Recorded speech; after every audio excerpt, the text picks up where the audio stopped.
Kwa majina naitwa Isaac Mungai ama kijana msafi, na mimi ndio chairman wa New Gema Young Leaders Movement, na nimekuja hapa kwa sababu niko na furaha sana kama chairman wa New Gema, kwa sababu ya yale matokeo ambayo tuliona kule jana Addis Ababa, ya ile kinyang'anyiro ambayo ilikuweko ya mwenyekiti wa bara la Afrika. Na mimi nataka nishukuru wa Kenya sana kwa sababu wamekuwa wakiomba tangia siku ya kwanza ile ambao bwana William Ruto alikuja akanominate Raila Amolo Odinga kama mwakilishi nchi ya Kenya katika kuwania hiyo nafasi ya chairman wa AU. Wakenya wamekuwa wakiomba sababu msingi ya hiyo Raila Amolo Odinga aliteuliwa nayo kama na William Ruto ilikuwa msingi ya utapeli. Aliamuliwa ama aliteuliwa katika msingi ya ukora. Aliteuliwa katika msingi ya uconman. Kwa sababu William Ruto, mkumbuke vizuri ya kwamba siku kulikuwa na maandamano hapa. Na ni vizuri niambie Wakenya hii mahali tumetoka mpaka mahali hii safari imetamatikia siku ya jana. Siku kulikuwa na maandamano hapa mwaka wa 2024 na hata pia mwaka wa 2023. Hiyo siku kulikuwa na maandamano, Raila alichukua Wakenya wengi sana akapeleka kwa barabara. Akachukua vijana wetu katika nchi akapeleka kule Nairobi. Wengi wakapiga marisasi na serikali ya William Ruto wakauliwa. Vijana ambao hawakuwa na hatia wakapigwa marisasi, wakamwaga damu, wengine wakajeruhiwa, wengine wakauliwa, wengine mali yao ikaharibiwa. Ndio baadaye Raila ambaye ni master of conmanship akaitwa usiku Mombasa na William Ruto akakimbia. Alipokimbia huko akaenda akapatiwa pesa na akaambiwa na William Ruto kwamba atasimamishwa kiti ya AU. Baada ya hiyo deal, Raila Amolo Odinga hakurudi Nairobi tena. Baada hiyo deal, Raila Amolo Odinga hatukumuona tena kwa street. Alitapeli wale wote alikuwa amepeleka kwa barabara, aliwaacha kwa mataa. Akaacha Kalonzo Musyoka kwa mataa. Akaacha Martha Karua kwa mataa. The Azimio principles vile walikuwa kwa barabara wakiandamana, wote aliwaacha kwa mataa, yeye akaenda kubed na bwana William Ruto. Kwa hivyo uchungu ya Wakenya ilianza hapo. Naongea hii kwa sababu nimesikia watu wengi hapa wanaongea mingi wakisema ati Wakenya ni wabaya, wanaombea mtu wao aende akose kiti iende nchi nyingine. Naona watu wakijaribu kudhaumu sisi kwa nini tunafurahia wakati mmoja wetu amepoteza kiti ya AU. Nataka niwaambie kwa nini tunafurahia. Kwa sababu siku tulikuwa tunahitaji Raila Amolo Odinga hapa, alikuja akatapeli wa Kenya, akapatiwa pesa, akakimbia, akaenda kubeda bwana William Ruto, akaacha wale wengine wakipigana vita peke yao. Na kwa sababu alisaliti wa Kenya, kwa sababu alisaliti vijana wetu wakauliwa, sababu alisaliti vijana wetu wakamwaga damu, sababu alisaliti watu wetu vitu zao zikaharibiwa siku ya maandamano, ndio maana Wakenya walikuwa na hasira wakasema ya kwamba watamuombea hiyo kiti aende apoteze. Na kwa sababu Mungu haishi Bondo, na kwa sababu Mungu haishi Kondere, na kwa sababu Mungu haishi kule Sugoi, akasikia maombi ya Wakenya, Raila Amolo Odinga akapoteza kiti. Hata kama William Ruto alitumia pesa mingi za Wakenya, mabilioni ya pesa kuhakikisha kwamba amehongana kule AU ndivyo baba apite, hiyo pesa yote ikapotelea, hiyo pesa yote ikakuwa ni kazi ya hasara, watu wakapoteza kiti. Kitu kingine nataka nielezee hapa. Kwa nini Wakenya tunasherehekea, tunafurahia, tunachinja mang'ombe na mambuzi kwa sababu ya Raila kupoteza kiti? Siku tumekuwa na maandamano ya watoto wetu hapa Gen Z. Nakumbuka vizuri sana. Waliambia mzee ya kwamba umepigana nchi miaka mingi, tunakuomba ukae kwa nyumba. Sisi kama vijana wacha tuwapiganie nyinyi kama wazazi wetu. Au watoto wakajitokeza kwa barabara. Na walikuwa wanaandamana kwa sababu ya kitu ilikuwa inaitwa finance bill. Walikuwa wanaandamana kwa sababu ya sheria mbaya, sheria mbovu, zile ambazo zilikuwa zinatekelezwa na serikali ya William Ruto ili kumaliza na kufinyilia Wakenya. Wale watoto wakaandamana, ile kitu walikuwa wameshika kwa mkono ilikuwa bendera na simu. Na wakaandamana, hakuna kitu ya mtu walikuwa wanaguza. Hakuna mtu walikuwa wanachinja ama wanapiga ama wanaua. Lakini William Ruto wakashikana na Raila Amolo Odinga, wakatuma maaskari, Gen Z wakauliwa. Watoto wetu, watoto wachanga, vijana wa miaka 20 ambao hawakuwa na hatia, wakapigwa risasi last year. Watoto wengi tukazika. Nakumbuka mpaka kuna mtoto mmoja ambaye alikuwa miaka 8. Mtoto alipigwa risasi 10. Mtoto wa 8 years, mtoto hata hajui Kenya ni nini. Mtoto hata hajui kama kuna rais, akauliwa. Na baada ya hii watoto wote kumwaga damu, Raila Amolo Odinga akarudi kwa kitanda na William Ruto State House. Wakapanga jama vile ambavyo watapatiwa viti. Gen Z walipokuwa wanaandamana, hakuna mahali walikuwa nasema Raila Amolo Odinga na wakora wake wapatiwe viti. Walikuwa wanaandamana wakishabikia uongozi bora katika nchi ya Kenya. Na kwa sababu Raila aliwasaliti, hiyo damu ya watoto wetu wa Gen Z haingekubalisha yeye kupata kiti ya AU. Hiyo damu ya watoto wetu haingekubalisha William Ruto afanikiwe ile ukora na wizi alikuwa anajaribu kufanya, akijiambia kwamba ati Raila akichaguliwa AU, wale walikuwa wanapigia Raila kura hapa Nyanza, ati sasa watakuwa watu wa mrengo yake. Hiyo mipango yote Mungu ameimaliza. Hiyo mipango yote William Ruto alikuwa na mbovu, ameimaliza yote. Yote imekuwa kazi bure. Na mimi nataka nifurahie sana leo hii. Na nataka niambie William Ruto, mambo bado. Damu ya Gen Z imelilia Mungu ikiwa kwa mchanga mpaka akaangusha Raila kule AU. Hiyo damu ya Gen Z pia bado inaendelea kulilia Mungu kwa sababu ni damu ambayo haikuwa na hatia, na italilia Mungu mpaka wewe William Ruto kiti ya 2027 utaionea view sasa. Kiti ya 2027 utaionea kwa TV kwa nyumba yako. Mungu hatakubali kwa sababu ulimwaga damu ambayo haikuwa na hatia. William Ruto, ile mipango ambayo umepanga, nataka nikuambie leo hii, kuanguka kwa Raila Amolo Odinga katika kiti ya AU ni mfano mzuri na ni kielelezo ya kwamba na ni dalili ya kwamba hata wewe uongozi wako, you be the first president of the Republic of Kenya to rule for one term only, na utaenda nyumbani na aibu. Wa Kenya milioni 18 watu watapiga kura kinyume na wewe na watakupeleka nyumbani. Uliingia kiti juzi hapa na milioni 7, ni sawa na ukakuwa rais na ukaapishwa. Lakini tunataka tukwambia kwamba juzi nimesikia wakora wako kina Sudi wakiulizana kwamba ati kama sisi tutaiona rais ambaye ni wa term moja. Nataka niambie Sudi, rais wa term moja atakuwa William Ruto wa kwanza. Ruto ndiye ataanza kukuwa rais wa kwanza hapa kuwa wa term moja. Ataenda term moja sababu damu ya watoto wetu inalilia Mungu bado. Na hiyo damu itawaandama mpaka ile siku hata nyinyi mtaenda kaburini. Kuanguka viti haijatosha. Raila Amolo Odinga kuanguka kiti haitoshi. William Ruto kukupeleka nyumbani 2027 ni lazima, lakini pia hatutamalizia hapo. Damu ya watoto wetu itakuandama mpaka kaburini kwa sababu Mungu lazima atakuja kulipishia hawa watoto ambao hawana hatia uliua. Kitu kingine nataka niambie Kenya hii. Naona wakora wa Raila kina Hamisi, wakora wengine hapo wakirukaruka wanasema ya kwamba ati kwa nini watu wa Nyeri ati wanasherehekea wanafurahia Raila Amolo Odinga kuanguka kiti. Mimi nataka niongee leo hii hapa bila uoga. Tunasherehekea Raila Amolo Odinga kuanguka kiti kwa sababu siku tulihitaji mtu wa kuokoa Rigathi Gachagua kule bungeni. Raila Amolo Odinga aliitwa na Ruto akapatiwa milioni 200 apatie wabunge wake wa impeach Rigathi Gachagua. Mtu ambaye hakuwa na hatia, mtu ambaye hakuwa na makosa, mtu ambaye hakuwa amevunja sheria hata moja. Na kwa sababu Raila Amolo Odinga alilipwa ndio wabunge wake wafukuze Rigathi Gachagua. Vile tulisikia uchungu hata nyinyi tunataka msikie hivyo. Vile tulilia hata sisi tunataka mulie hivyo. Vile tulisikia vibaya kwa sababu mtoto wetu alinyimwa haki yake, hata nyinyi tunataka msikie hivyo. Ndio maana tulishabikia. So saa hii imecancel 1-1. Mlifukuza Rigathi, Raila amepoteza kiti.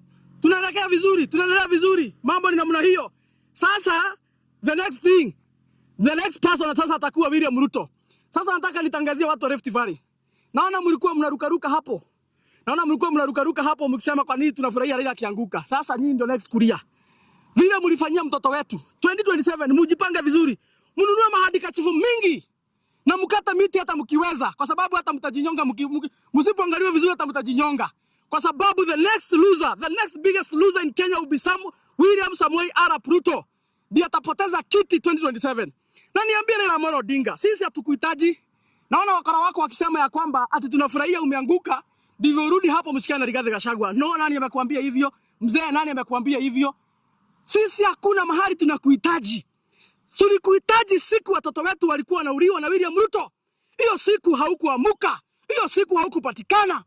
Hiyo siku ndio tulikuhitaji. Na sababu hiyo siku litusaliti. Saa hii ile safari ambayo tumeanza, ile barabara ambayo tumetengeneza ya kupeleka Kasongo Sugoi, hakuna mahali tunakuhitaji sisi. Kwa hivyo sababu umeanguka kiti, uko na option mbili. Option ya kwanza, urudi hapa, msikane na Kasongo, muendelee kukula pesa ya Wakenya, muendelee kunyonya damu ya Gen Z vile ambavyo umekuwa mkifanya. Ndio baadaye 2027 tuwapeleke nyumbani. Nyinyi wote tuwataka kwa gunia moja. Raila na Kasongo tutaweka kwa gunia moja kama mzigo moja kwa Boot Express, Sugoi na Bondo. Hiyo ndio option ya kwanza uko naye. Option ya pili uko naye Bwana Raila Amolo Odinga. Unaweza simama kiti ya 2027 kama rais wa Jamhuri ya Kenya, utakuja namba 3 ama namba 4.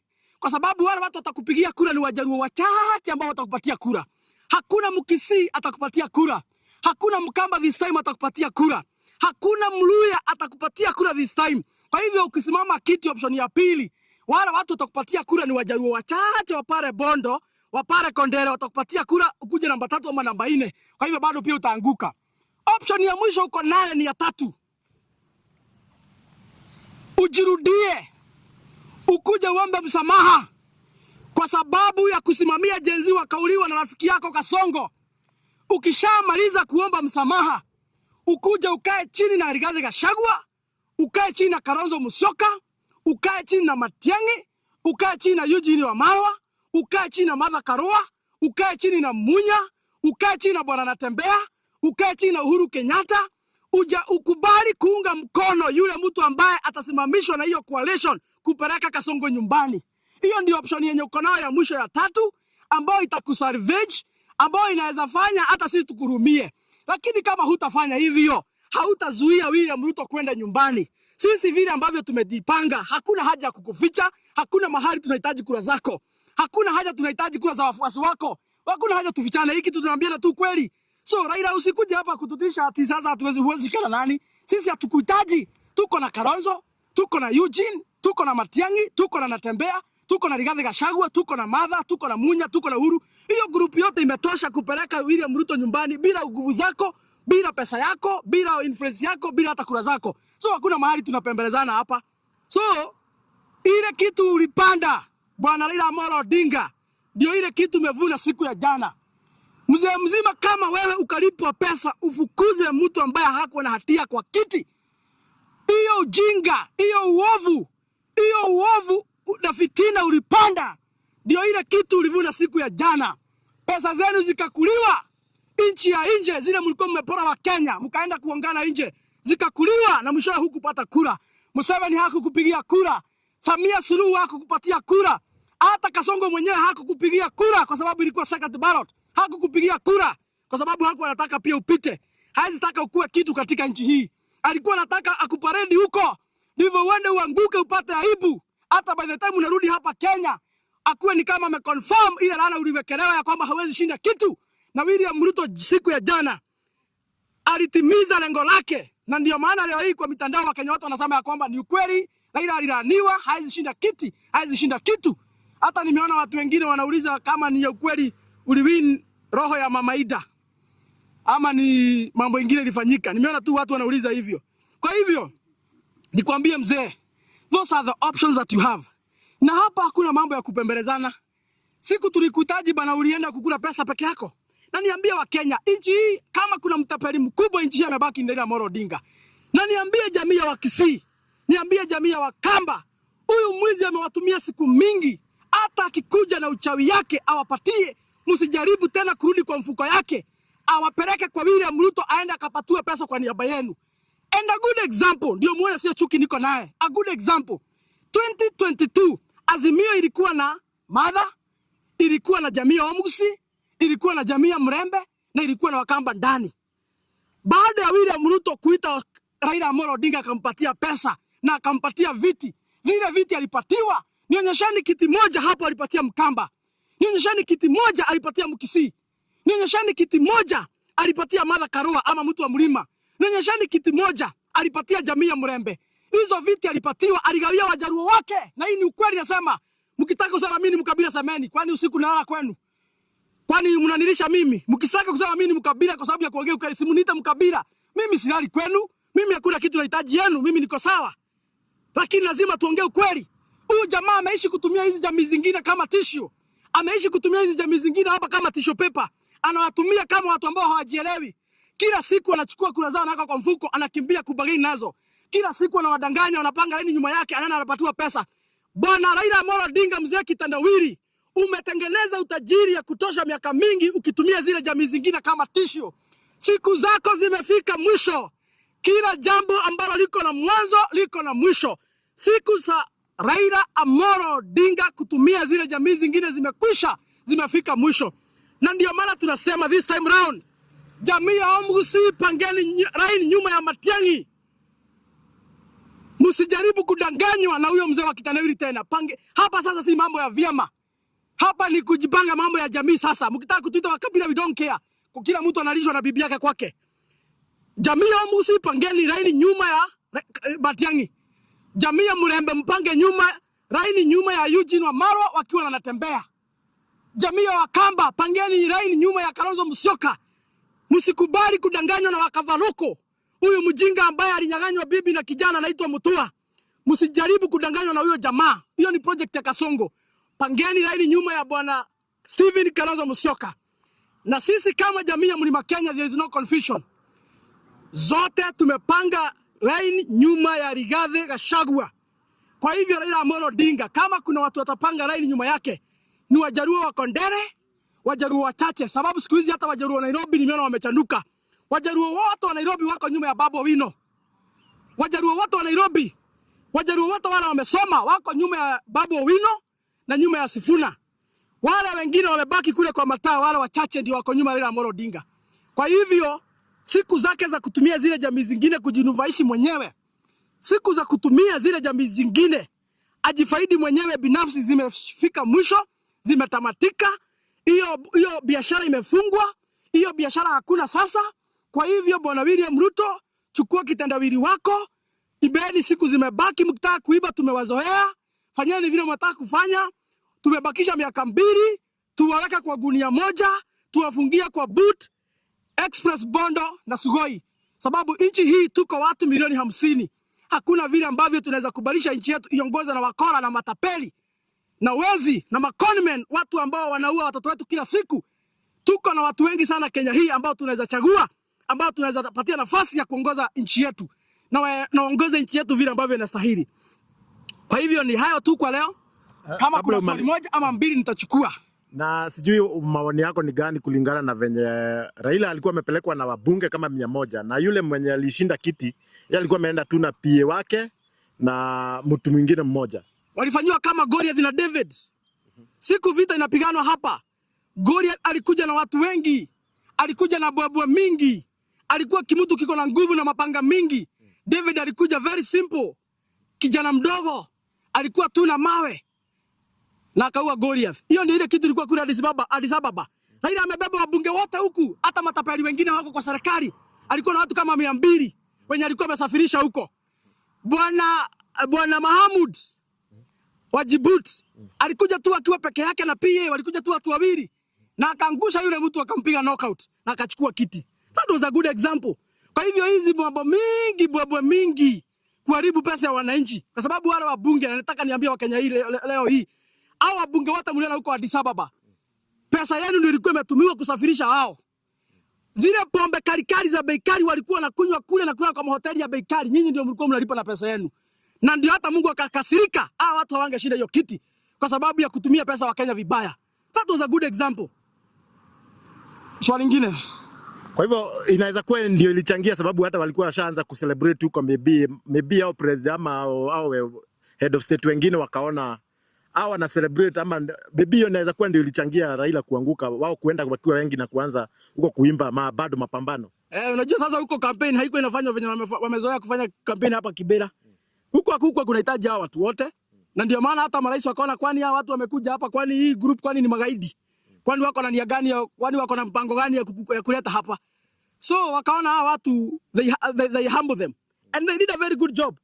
Those guys were humbled. Walirudishwa mpaka pale chini. Sasa nasikia hata hakuna mwenye amerudi na mwingine. Nasikia kila mtu alikuwa anachomoka masaa yake. Kuenda walienda na bobo mingi. Lakini kurudi nasikia kila mtu alikuwa anarudi masaa yake. Hata waongeleshani wamerudi mtu kivyake sababu ya aibu. Na hivyo ndivyo tulikuwa tunataka. At least Mungu amejibu maombi ya Wakenya. Akatia aibu Kasongo na kitendawili mchana wazi. Na hiyo ndio tulikuwa tunataka. Na nimwambie bado damu ya Gen Z bado inaendelea kulilia Mungu hata ikiwa kwa mchanga. Na hiyo damu itawaandama mpaka siku zao za mwisho. Asante. Kuna swali lingine ama tufungie hapo? Kama hakuna swali tunamalizia hapo. Asanteni sana na tutaendelea kuongea. Na vile ambavyo nasamanga, hii nchi ni yetu. Sisi hakuna kunyamaza. Tukiona mambo inaendeshwa sege mnege lazima tutaongea kama Wakenya ambao sisi ndio wenye nchi hii, na kwa hivyo hakuna kuogopeshwa, tutazidi kuongea. Asanteni sana.